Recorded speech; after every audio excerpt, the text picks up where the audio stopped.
యేసే పరిష్కారము అనుదిన Bible study కార్యక్రమం ప్రేక్షకులందరికీ యేసుక్రీస్తు వారి కృపగల నామమున వందనాలు. ప్రభువునందు ప్రియ దేవుని బిడ్డలారా, నేటి దినము డాక్టర్ కారుపాటి శ్యామసాగర్ గారి ద్వారా బైబుల్ స్టడీలోని వాక్య భాగమును దినవృత్తాంతములు 2వ గ్రంథము నుండి ధ్యానం చేసుకుందాము. మీరందరూ బైబుల్తోనూ నోట్బుక్తోనూ సిద్ధపడి ఉంటే డాక్టర్ కారుపాటి శ్యామసాగర్ గారు ప్రార్థన చేసి ఈ దినపు వాక్య పరిచర్య చేస్తారు. ప్రార్థన చేసుకుందాం. తలలు వంచండి, ప్రార్థనలో ఏకీభవించండి. మమ్మల్ని మిక్కిలుగా ప్రేమిస్తున్న మా ప్రియ తండ్రి, మీకు వందనాలు. వాక్యోపదేశము మాకు దయచేయండి. ప్రత్యేకంగా ప్రకృతి వైపరీత్యాల గురించి, అలాగే రోడ్డు ప్రమాదాలను బట్టి బాధపడుతున్న వారి కొరకు ప్రార్థిస్తున్నాను. నాయన, తమ బంధువులను మృతులు తమ బంధువులను పోగొట్టుకొని ఎంతో దుఃఖంలో ఉన్న వారి కొరకు ప్రార్థిస్తున్నాను. మీ కృప వారికి ఇవ్వండి, ఆదరణ ఇవ్వండి. నేటి వాక్య ధ్యానం నుండి మమ్మలను బలపరచండి. యేసు నామమున అడుగుచున్నాము తండ్రి, ఆమేన్. ప్రభువునందు ప్రియ దేవుని బిడ్డలారా, మీ పరిశుద్ధ బైబిల్ గ్రంథాన్ని తెరవండి. దినవృత్తాంతములు 2వ గ్రంథము 30వ అధ్యాయము 10వ వచనం వాక్య ప్రారంభం. హిజ్కియా పరిపాలనలో ఇశ్రాయేలు జనాంగం యూదావారు పస్కా పండుగ ఆచరణ కొరకు మొదటి మాసం 14వ తారీఖున జరగాల్సినటువంటి దాన్ని జరుపుకోలేకపోయినందున 2వ మాసం 14వ తారీఖు జరుపుకోవాలనే నిశ్చయానికి వచ్చారు. పస్కా పండుగ మొదటి మాసం 14వ తారీఖున విధిగా జరగవలెను అని చెప్పబడింది. విధిగా జరగాలని వ్రాసింది 2వ మాసానికి పోస్ట్ పోన్ చేశారు వీళ్ళు. దీని ద్వారా ఆజ్ఞను ధిక్కరించినట్లవుతుందా? ఒక కోణంలో చూస్తే అక్షరార్థంగా ఆజ్ఞను ధిక్కరించటమే. కానీ దాని వెనకాల నియమం ప్రకారం అయితే ఆజ్ఞను పాటించటం అవుతుంది. మొదటి మాసం 14వ తారీఖు చేయలేకపోతున్నందున వారందరూ బాధపడి చేయాలనే సంకల్పాన్ని నిలుపుకొని అనేక మందిని దానిలో భాగస్థులు చేస్తూ ఘనమైన రీతిగా చేయటానికి ఇష్టపడి ఒక మాసం పోస్ట్ పోన్ అయ్యే డేటు పెట్టుకున్నారు. దేవునికి విధేయత చూపాలి, చేయలేకపోయాం గనుక క్షమాపణ కోరుకుని మరలా చేయటానికి తీర్మానించుకోవాలి. అక్కడ ఆచరణ, దాని వెనకాల ఉన్న ఉద్దేశ గ్రహింపు ముఖ్యం. దాని కొరకే వారు సిద్ధపడ్డారు. ఆజ్ఞ వెనకాల ఉద్దేశం, ఆజ్ఞ అక్షరార్థం, ఆజ్ఞ వెనకాల ఉద్దేశం జీవముతో కూడినది. కనుక ప్రిన్సిపల్ బిహైండ్ ద స్క్రిప్చర్, దానిని వారు పాటిస్తున్నారు. యోహాను సువార్త 8వ అధ్యాయంలో ధర్మశాస్త్రం ప్రకారం వ్యభిచారంలో పట్టబడిన వారిని రాళ్లతో కొట్టి చంపాలి. మరి యేసుక్రీస్తు ప్రభు అక్కడ ధర్మశాస్త్రాన్ని మీరాడా? రాళ్లతో కొట్టి చంపకుండా ఆమెను వదిలి. ధర్మశాస్త్రం ఇవ్వబడింది దేనికి? పాపం చేయబడకుండా ఉండటానికి. పాపం చేసిన వారిని చంపటానికి ధర్మశాస్త్రం కాదు, పాపం చేయకుండా ఉండమని చెప్పటానికి ధర్మశాస్త్రం. పాపము చేయకండి అని తెలియచేయటానికి ధర్మశాస్త్రం. ఆజ్ఞ లేకపోతే పాపం అంటే ఏమిటో తెలియదు గనుక పాపాన్ని గుర్తెరిగి పాపము జోలికి వెళ్లకుండా ఉండమని ధర్మశాస్త్రం ఇచ్చాడు. అంతేగాని ధర్మశాస్త్ర ప్రకారం మనుషులను చంపుకుంటూ పోవటానికి కాదు. పశ్చాత్తాపడి క్షమాపణ కోరి దేవుని కృపచేత జీవించే అవకాశం మనుషులకు ఎప్పుడూ ఉంది. అందుకే అక్షరం చంపును, కానీ ఆత్మ జీవింపచేయును అని అన్నాడు. అక్షరం వెనకాల దైవాత్మ ఉన్నారు. దైవాత్మ యొక్క ఉద్దేశం శిక్ష కాదు, క్షమాపణ. కనుక ఈ సూత్రాన్ని ప్రతివారు గుర్తెరగాలి. చూడండి, ఎప్పుడైతే వీరు ఆ నిర్ణయం తీసుకున్నారో అంచెగాండ్రను జబులూరు దేశం వరకు, ఎఫ్రాయిము మనష్షే దేశాల వరకు ప్రతి పట్టణానికి పంపిస్తున్నారు. 10వ వచనం ప్రారంభం చూడండి. అంచెవాండ్రు జబూలూను దేశము వరకు, ఎఫ్రాయిము మనష్షేల దేశములో ఉన్న ప్రతి పట్టణమునకును పోయిరి. కానీ అచ్చటి వారు ఎగతాళి చేసి వారిని అపహసించిరి. ఈ 30వ అధ్యాయం నేను ధ్యానిస్తున్నప్పుడు చాలా ఆత్మ సంబంధమైన విషయాలు హెచ్చరిక చేయాలనే ఆలోచన వచ్చాను. నేను దీని మీద ఒక నోట్స్ రాస్తూ వచ్చాను. ఎన్ని ఆత్మీయ సంగతులు ఇందులో ఉన్నాయి. ప్రతి వచనంలో అనేకమైనటువంటి పాఠాలు నేర్చుకోవచ్చు. హిజ్కియా పంపిన ఉద్దేశం ఏమిటి? ఇశ్రాయేలీయులు తిరస్కరించిన ఉద్దేశం ఏమిటి? హిజ్కియా పంపిన ఉద్దేశం యునైట్ ఇజ్రాయెల్ అండ్ జూడా, యూదా వారిని ఇశ్రాయేలు వారిని దేవుని యొద్దకు చేర్చాలి అనే ఉద్దేశంతో అతడు పంపాడు. పస్కా ఆచరణ ఇశ్రాయేలీయులు ఎప్పుడో మర్చిపోయారు. ఇశ్రాయేలు దేశం వాళ్ళు, ఉత్తర రాజ్యం అది, వారు ఎప్పుడో మరిచారు.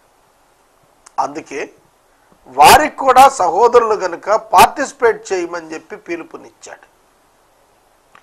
ఒక ఏకమత స్థాపనకు ప్రయత్నం చేస్తున్నాడు. ఇక్కడ ఒక రిలీజియస్ యాక్టివిటీ ద్వారా వారికి దేవుడిచ్చిన దానిని వారు తిరిగి పునఃప్రారంభించడానికి ఆహ్వానం పంపిస్తున్నాడు.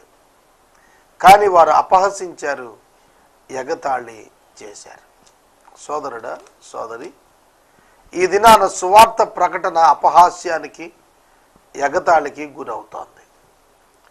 ఆనాడు వారి పితరుల ద్వారా దేవుడు ఇచ్చినటువంటి ఆ సందేశాలు వారు పాటించలేకపోవటానికి కారణం వారు తమ ఆత్మీయ జీవితానికి బహుదూరంగా జరిగిపోవటమే.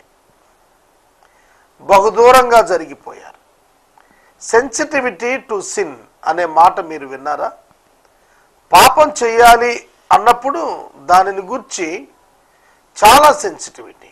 అమ్మో, అయ్యో, నేను ఎట్లా చేయగలను అనే భావన విశ్వాసలో తప్పిపోయినప్పుడు ఇలాంటి అపహాస్యం, ఇలాంటి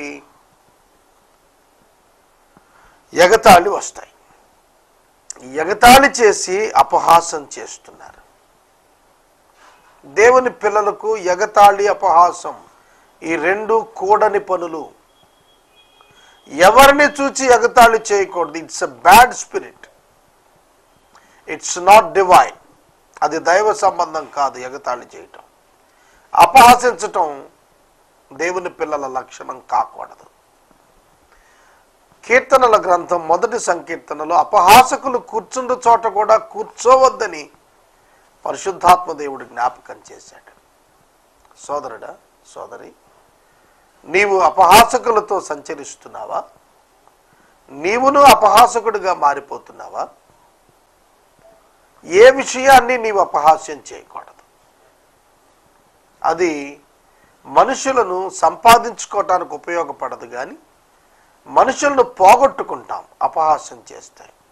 ఎగతాళి చేస్తే ఎదుటి వారిని పోగొట్టుకుంటాం, సంపాదించుకోలేం. అయినను 11వ వచనం ప్రారంభ పదం, అయినను కొందరు ఎగతాళి చేసిన వారుగా ఉన్నప్పటికీ కొందరు ఆషేరు, మనష్షే, జబులూను దేశములలో నుండి కృంగిన మనసుతో యెరూషలేముకు వచ్చిన ఒక గుంపు ఇక్కడ ఉన్నది. ఇవాంజలిజంలో హోప్ ఏమిటంటే సమ్వన్ విల్ బి సేవ్డ్. ఎవరో ఒక్కళ్ళైనా రక్షించబడతారు. Major group of the people may not accept the message.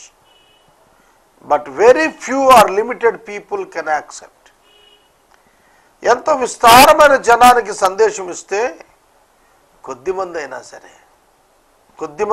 సరే వింటారు, లోబడతారు.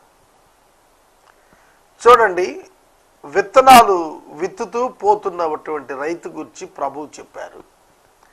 విత్తనాలు విసిరినప్పుడు కొన్ని రాతి నేలన పడ్డాయి, ముండ్ల తుప్పల్లో పడ్డాయి, మార్గంలో పడ్డాయి, పక్షులు ఎత్తుకుపోయాయి వాటిని. కానీ మంచి నేలను పడిన విత్తనాలు ఉన్నాయి. కనుక ఒక సమాజంలో ఈ 4 నేలల వంటి హృదయాలు కలిగిన మనుషులు ఉంటారు.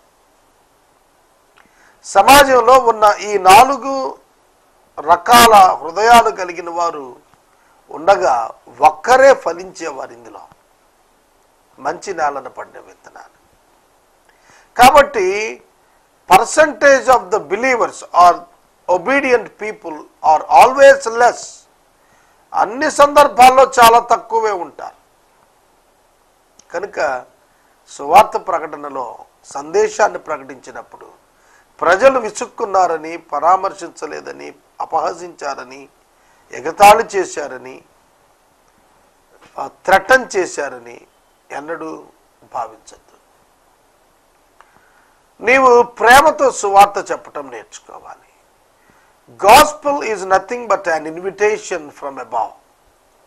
సువార్త ఒక పరలోక ఆహ్వాన పత్రం వంటిది. చూడండి, ఇశ్రాయేలీయులకు పంపబడిన ఆహ్వానం అది పరలోక ఆహ్వానం. It's an invitation from above.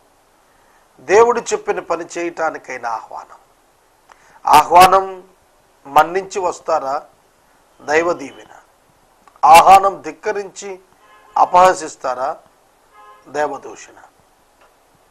ఈ రెండింటి యొక్క నిర్ణయంలో ఇశ్రాయేలీయులలో కొందరు మాత్రమే స్పందించారు. అది చాలును.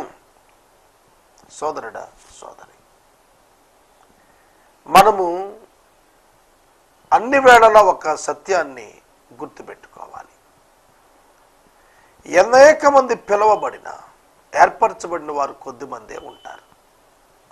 దేవునికి సర్వజ్ఞానంలో అన్నీ తెలుసు, మనుషులంగా మనకే తెలియదు. అందుకే మనం ప్రయత్నించిన తర్వాతే తెలుస్తుంది మనకు. 12వ వచనం, యెహోవా ఆజ్ఞను బట్టి రాజును అధిపతులను చేసిన నిర్ణయమును నెరవేర్చినట్లు యూదావారిలోనికి ఏక మనస్సు వచ్చున్నట్లు దేవుని హస్తము వారికి తోడై ఉండెను. యూదాలోని వారికి మనస్సు ఏకం చేయటానికి దేవుని హస్తం తోడై ఉంది. దేవుని ఆజ్ఞను బట్టి రాజు అధిపతులు నిర్ణయం తీసుకున్నారు. చూడండి, ఎంత చక్కటి మాటలు ఇక్కడ రాయబడ్డాయి. దేవుని ఆజ్ఞను బట్టి తీసుకున్న నిర్ణయం. It's the decision taken by the king and the officers because of the commandment of God. దేవుని ఆజ్ఞ చొప్పున ఇక్కడ రాజు అధికారులు నిర్ణయాలు తీసుకుంటున్నారు. ఒక బైలా ఉంది. ఆ బైలా బేస్డ్గా డెసిషన్ మేకింగ్ ఉంది. పాలసీస్ ఉన్నాయి. ఆ పాలసీని బట్టి డెసిషన్ మేకింగ్ ఉంది. సోదరుడా, సోదరి, దేవుని ఆజ్ఞ ప్రకారమైన నిర్ణయాలు గనుక అవి ఆమోదయోగ్యాలు. అవి ప్రజలు ఆమోదించి తీరాలి. ఎందుకంటే అది వారికి క్షేమం. దేవుడు మనుషుల క్షేమం కొరకు ఆజ్ఞలను ఇచ్చాడు. మనుషుల క్షేమం కొరకు ఆజ్ఞలు ఇచ్చాడు దేవుడు. అది చేయటం ద్వారా, ఆజ్ఞలను పాటించటం ద్వారా సమాజంలో సమతుల్యత, సమాజంలో సంక్షేమం, సమాజంలో ఏకత్వం ఖచ్చితంగా ఏర్పడతాయి. సమాజం సంతోషంగా ఉండటానికి ఆజ్ఞలు ఉపకరిస్తాయి. దేవుడు వాటిని ప్రవేశపెట్టిందే మనుషులు ఆనందంగా ఉండటానికి. ఆజ్ఞలు మనలను ఆనందింపచేస్తున్నాయా, దుఃఖానికి గురి చేస్తున్నాయా? నీతిమంతులకు దేవుని ఆజ్ఞలు ఆనందం, పాపులకు దేవుని ఆజ్ఞలు కఠినము, దుఃఖంగా కనిపిస్తాయి. ఎందుకంటే తమ చిత్తం నెరవేర్చుకోవాలనుకునే వారు ఆనందించలేరు దైవాజ్ఞలను బట్టి. దైవ చిత్తం నెరవేర్చాలనుకునేవారు దేవుని ఆజ్ఞలను బట్టి సంతోషిస్తారు, ఆనందిస్తారు. అదే జరిగింది అక్కడ. వారు ఏకమనసు వచ్చేటట్లుగా దేవుడు వారికి తోడ్పాటుని ఇచ్చెను. God helped them. సోదరుడా, సోదరి, క్రైస్తవ సమాజంలో దేవుడు ఏకమనసు కొరకు తోడ్పాటు ఇస్తున్నాడు. ఎవని వలన అభ్యంతరములు కలుగునో అట్టివానికి శ్రమ అని వ్రాయబడింది. అట్టివాడు తిరగల రాయి కట్టబడిన వాడే మెడకు సముద్రంలో పారవేయబడటం మంచిదన్నాడు. అవును, అభ్యంతరాలు మన వలన రాకూడదు. మనం అభ్యంతరానికి కారణం కాకూడదు. అభ్యంతరానికి కారణం కాకూడదు అన్నాం కదా అని చెప్పి ఆధ్యాత్మికంగా రాజీ పడకూడదు. లేఖనానుకూలమైనటువంటి విధంగా నిలబడటమే అభ్యంతరం లేని స్థితి దేవుని ఎదుట. మనుషులందరికీ నచ్చింది కాదు మనం చేయాల్సిందే. దేవుడికి నచ్చినది చేయగలగాలి. దేవుడు చెప్పినది చేయగలగాలి. సోదరుడా, సోదరి, దేవుడు చెప్పినది మనుషులకు ఎల్లవేళలా క్షేమమే, ఎవరికీ నష్టం కాదు. మనుషులకు నచ్చినది కొద్దిమంది మనుషులకు మేలు కావచ్చు, కొద్దిమందికే లబ్ధి కోరవచ్చు, కానీ అందరికీ కాదు. మానవుడు అసంపూర్ణుడు, దేవుడు సంపూర్ణుడు. దేవుని తోడ్పాటు మన ఆత్మీయ జీవితాల్లో ఏక మనస్సు విశ్వాసులతో తప్పక కలుగజేస్తుంది. ఈ సత్యాన్ని మనం గుర్తెరగాలి. 13వ వచనం, కావున 2వ మాసమందు పులియని రొట్టెల పండుగ ఆచరించుటకు అతి విస్తారమైన సమాజముగా బహుజనులు యెరూషలేములో కూడిరి. ఇక్కడ అతి విస్తారమైన సమాజముగా బహుజనులు కూడుకున్నారు. దేనికి? పులియని రొట్టెల పండుగ ఆచరించడం. పస్కాను పులియని రొట్టెల పండుగ అని కూడా అంటారు. 7 దినాలు దీనిని ఆచరిస్తారు. 8వ దినం పరిశుద్ధ దినంగా ఎంచుతారు. మొదటి దినం కూడా పరిశుద్ధ దినంగా ఎంచుతారు. కనుక ఈ ప్రత్యేకమైనటువంటి దినాన ఆచరించటానికి కూడుకున్నారు. 2వ మాసం 14వ తేదీ నిర్ణయం. వారు ఆచరించటానికి విస్తారంగా కూడుకున్నారు. ఒబీడియన్స్ ఆఫ్ ద నేషన్, దేశము వాక్య నెరవేర్పుకు సంతోషముతో కూడుకున్న విధానం ఆశ్చర్యము, అభినందనీయం. 14వ వచనం, వారు ఇమ్మీడియట్గా ఏం చేశారు? దానిని చేపట్టి యెరూషలేములో ఉన్న బలిపీఠాలను ధూపపీఠాలను తీసివేసి కిద్రోను వాగులో వాటిని పారవేసిరి ప్రక్షాళన చేస్తున్నారు. ప్రక్షాళన చేస్తున్నారు. ఈ మాట గుర్తుపెట్టుకోండి. మనము ఆత్మీయముగా ఎదుగుట ప్రారంభమైనప్పుడు జీవితంలో జరిగేది ప్రక్షాళనయే. లోకానికి వింతగా ఉంటుంది. క్రైస్తవుడు తనను తాను చేసుకునే ప్రక్షాళన, తనను తాను శుద్ధి చేసుకునే విధానం, తనను తాను పరిశుద్ధునిగా ఉంచుకునే విధానం లోకంలో చాలామందికి వెరితనంగా ఉంటుంది. నా మాట గుర్తుపెట్టుకోండి. లంచం తీసుకోడు విశ్వాసి. మూట కట్టి తెచ్చి అక్కడ పెట్టినా ముట్టుకోడు. అక్రమంగా దేనిని ఆశించడు. ఇతరులది పొరుగు వానిది ఏది ఆశించడు. తనది కాని దాని కొరకు తానెన్నడు వెంపర్లాడడు. ఇది లోకానికి ఆశ్చర్యంగా ఉంటుంది. అర్థం చేసుకోండి సోదరుడా, సోదరు. చాలా పరిమితితో కూడిన ఆత్మీయ జీవితాన్ని ఏర్పాటు చేసుకుంటాడు. లిమిటేషన్స్ ఉంచుకుంటాడు ఎక్కడికక్కడ. అవి లోకానికి అపహాస్యంగా అనిపిస్తాయి, వింతగా విడ్డూరంగా కనిపిస్తాయి. ప్రియమైన దేవుని బిడ్డలారా, పాల కేంద్రంలో పనిచేస్తూ పాలు కొనుక్కునేవారు ఎవరైనా ఉంటారా? సాధారణంగా పాల కేంద్రంలో పనిచేస్తూ ఉన్న వ్యక్తి కొద్దో గొప్ప పాలు తీసుకోవటానికి ఆశపడతాడు, ఇష్టపడతాడు. అది తీసుకున్న తప్పిదంగా ఎంచరు. ఇవాళ లోకనారుడి. కానీ విశ్వాసి అట్లా చేయలేడు.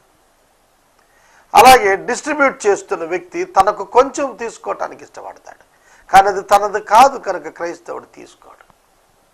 అర్థమవుతుందా? క్రైస్తవుడు పూర్ణ పరిశుద్ధతతో, అంటే ప్రత్యేకించబడిన జీవితానికి ఇష్టపడతాడు. సమస్త అన్యజనాంగం బలిపీఠాలు విగ్రహారాధన కొరకు కలిగి ఉంటే వీరు వాటిని ఎందుకు తీసేస్తున్నారు? వీరు వాటిని తొలగించి కెద్రోను వాగులతో చేస్తున్నారు. సోదరుడా, సోదరి, తమను ప్రత్యేకపరుచుకుంటున్నారు, తమను పరిశుద్ధపరచుకుంటున్నారు. హృదయ శుద్ధి లేకుండా దేవుని యొద్దకు వచ్చి ఏం చేస్తావు నువ్వు? దేవునికి ఇష్టడై ఉండాలి అంటే విశ్వాసం లేకుండా సాధ్యం కాదు. విశ్వాసం ఉంచిన వాడు దేవునికి వ్యతిరేకంగా ఎట్లా తన జీవితంలో క్రియ సాగించగలుగుతాడు? తను సాధించలేడు. పాపములో ఎట్లా కొనసాగుతాడు? కొనసాగలేడు. జక్కయ్య ఇంటికి యేసు ప్రభు వెళ్ళినప్పుడు ఆయన ముఖకాంతులు, అతని రహస్య పాపాలు అతనికి కనపడ్డాయి. అతడు తనంతట తాను ధనాన్ని పేదలకు 50%, అక్రమంగా తీసుకున్న దానికి 4 రెట్లు వెనక్కి చెల్లించాడు. కనుక క్రీస్తునంతకు వచ్చిన వాడు, యేసునంతకు వచ్చిన వాడు, సిలువ వైపు చూచేటువంటి వాడు ఈ లోక సంబంధమైన ఆకర్షణ వైపు వెళ్ళిపోడు. మనుషులను సంతోషపెట్టడం అతనికి ముఖ్యం కాదు, దేవుణ్ణి సంతోషపెట్టాలి. ముఖమాటానికి తావే లేదు. ముఖమాటము లేని వారుగా నువ్వు మాట్లాడతావు బోధకుడా అని శాస్త్రులు పరిచయులు అన్నారు. తల్లి అయినా సోదరులైనా యూదా మత ప్రవిష్టులైనా ఆయన ముఖమాటం లేకుండా మాట్లాడి ఖండించాడు. పేతురును అపవాది వెనక్కి పొమ్మని గద్దించాడు. ముఖమాటం లేదు ఆయనకి. కనుక చూడండి, మనం మన జీవితాల్లో దేవునికి ఇష్టం లేనివి, దేవుడుకు వ్యతిరేకమైనవి మనం తీసి వాగులో పారవేసిన వారిని మాదిరిగా ఉంచుకోవాలి. ఈ దినాల్లో చాలామంది అట్లా చేస్తున్నారు. క్రైస్తవేతర సహోదరులు కొంతమంది విగ్రహాలు నీళ్లలో పడేశారని, ఎక్కడో గోతులో పడేశారని, పాతి పెట్టారని నేను విన్నప్పుడు విచారించాను. మనం క్రొత్త నిబంధన సమయంలో ఉన్నాం. వాటిని గౌరవించే వాళ్ళు వేరే ఉన్నారు. వాటిని పక్కన పెట్టండి.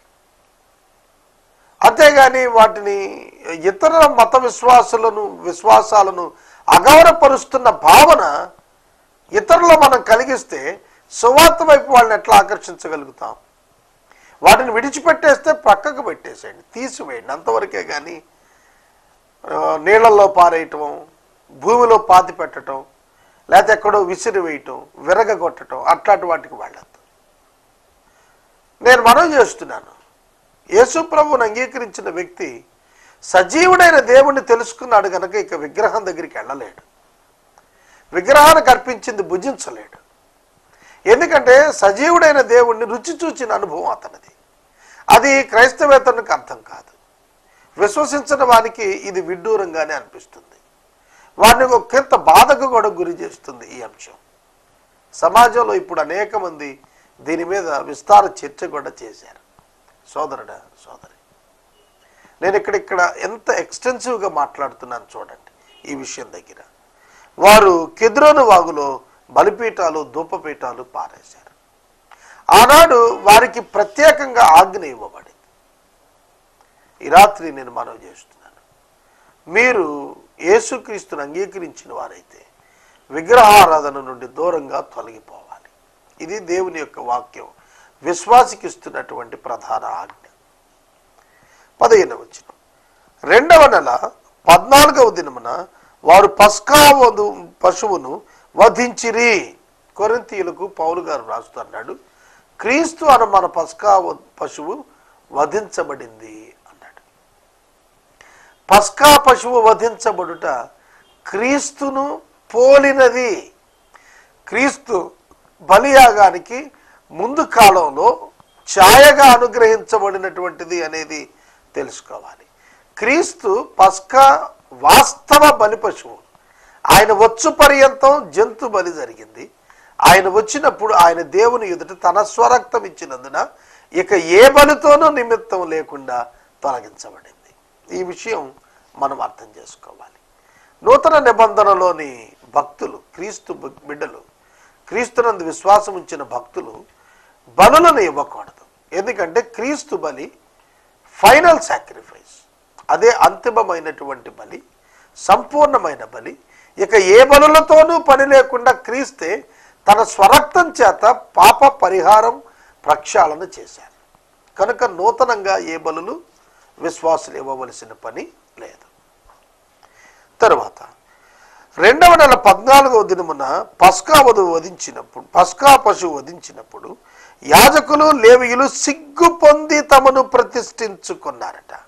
సిగ్గునంది సిగ్గునొంది అనే పదం వారి హృదయంలో వారే నొచ్చుకున్నారు.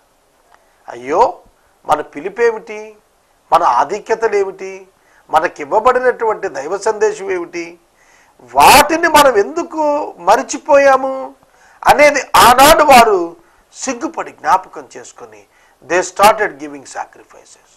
వారు వచ్చి ఆ బలిపీఠం దగ్గర మందిరములో వారు బలులను ఇవ్వటం ప్రారంభం చేశారు. ఏ వర్షిప్ అయితే ఆగిపోయిందో ఆ వర్షిప్ తిరిగి రెస్టోర్ అవుతోంది. ప్రియమిత్రులారా, దేవుని బిడ్డలారా, దేవుని వాక్యములో ఆ పీరియడ్, పర్టికులర్ పీరియడ్లో జరిగిన సన్నివేశం ఇది. కనుక ఇప్పుడు ఆ కాలంలో లేం, మనం కృపాకాలానికి వచ్చాం. అది ఆనాడు క్రీస్తు ప్రత్యక్షం కాకపూర్వం ధర్మశాస్త్రం అమలులో ఉన్నటువంటి కాలం అది. కనుక దైవజనుడైన మోషే నియమించిన ధర్మశాస్త్రములోని విధిని బట్టి వారు తమ స్థలాల యందు నిలవబడగా యాజకులు లేవీయుల చేతిలోని రక్తం తీసుకుని దాన్ని ప్రోక్షించారు. ఇక్కడ నేను వాక్యాన్ని ఆపుతాను. 16 వచనం ఒక మాట జ్ఞాపకం చేస్తాను. లేవీయులు యాజకుల చేతిలో నుండి రక్తాన్ని తీసుకున్నారు. They feel responsibility. యాజకులే రక్త ప్రోక్షణం చేయాల్సినటువంటి వాళ్ళు, లేవీయులు కాదు. లేవీయులు బలులో సహకరిస్తారు, రక్తం మాత్రం ప్రోక్షించాల్సింది అహరోను సంతతి వారే. కాబట్టి వారు సిగ్గునొందారు, బలులు తెచ్చారు. బలులో రక్తాన్ని బలిపీఠం మీద చెమర్చడానికి వారు సిద్ధపడ్డారు. సోదరుడా, సోదరి, వారికి దేవుడిచ్చిన పిలుపును వారు విధేయత చూపటానికి ముందుకొచ్చారు. ఈ రాత్రి నేను మనవి చేస్తున్నాను, దేవుని పిలుపును నీవు విధేయత చూపించాలి. ఆయన నిన్ను తన స్వరక్తం ఇచ్చి కొని నిన్ను తన రాజ్యానికి ఆహ్వానిస్తున్నాడు. తనను యజమానునిగా చేసుకోవటానికి, నీ స్నేహితునిగా తీసుకోవటానికి, ఆయన నిన్ను రక్షించటానికి ఆహ్వానిస్తున్నాడు. ఇది మీరు తెలుసుకోవాలి. ఈ రాత్రి ఈ వాక్య ధ్యానం నేను ఇక్కడ నిలుపుదల చేస్తున్నాను. రేపటి వాక్యంలో 17వ వచనం నుండి వాక్యాన్ని మనం ధ్యానం చేద్దాం. మనము ఇంతవరకు డాక్టర్ కారుపాటి శ్యాంసాగర్ గారి ద్వారా బైబుల్ స్టడీలోని వాక్య ధ్యానమును దినవృత్తాంతములు 2వ గ్రంథము నుండి ధ్యానము చేసుకున్నాము. ఈ కార్యక్రమం ద్వారా మీరు పొందుకొనుచున్న ఆత్మీయ మేలును ఒక ఉత్తరం ద్వారా మాకు తెలియచేయండి. మీ ప్రార్థన మనవులు మాకు తెలియచేస్తే ఏసే పరిష్కారం కార్యాలయంలో ఏర్పాటు చేసిన ప్రత్యేక ప్రార్థనా శిబిరంలో మీ కొరకు ప్రార్థిస్తాం. మీ కుటుంబ పక్షముగా ఒక ఎపిసోడ్ ప్రసారం చేయాలనుకున్నారు మాకు తెలియచేస్తే మా సిబ్బంది మీ గృహాలను దర్శిస్తారు. ముగింపు ప్రార్థన ఆశీర్వాదాలతో ఈ కార్యక్రమాన్ని ముగించుకుందాం. ప్రార్థన చేసుకుందాం. తలలు వంచండి, ప్రార్థనలో ఏకీభవించండి. మమ్మలను మిక్కిలిగా ప్రేమిస్తున్న మా ప్రియ పరలోకపు తండ్రి, మీకు వందనాలు. ఈ రాత్రి కాలం ప్రభు, విశ్వాసులు తమకు మీరు అనుగ్రహించిన తలాంతులను గుర్తెరుగుటకు సహాయం చేయమని ప్రార్థన చేస్తున్నాం. ప్రభు, ఉపవాస ప్రార్థన ద్వారా ఆత్మీయ జీవితాన్ని బలపరుచుకోవటం మాకెల్లరికూ నేర్పండి. మా ప్రేక్షకులను ఆత్మీయంగా బలపరచండి. యేసునామములో ప్రార్థిస్తున్నాం తండ్రి, ఆమెన్. మన తండ్రి అయిన దేవుని ప్రేమ, కుమారుడైన యేసయ్య కృప, పరిశుద్ధాత్మని యొక్క అన్యోన్య సహవాసం సదాకాలం మనందరికీ తోడైండును గాక.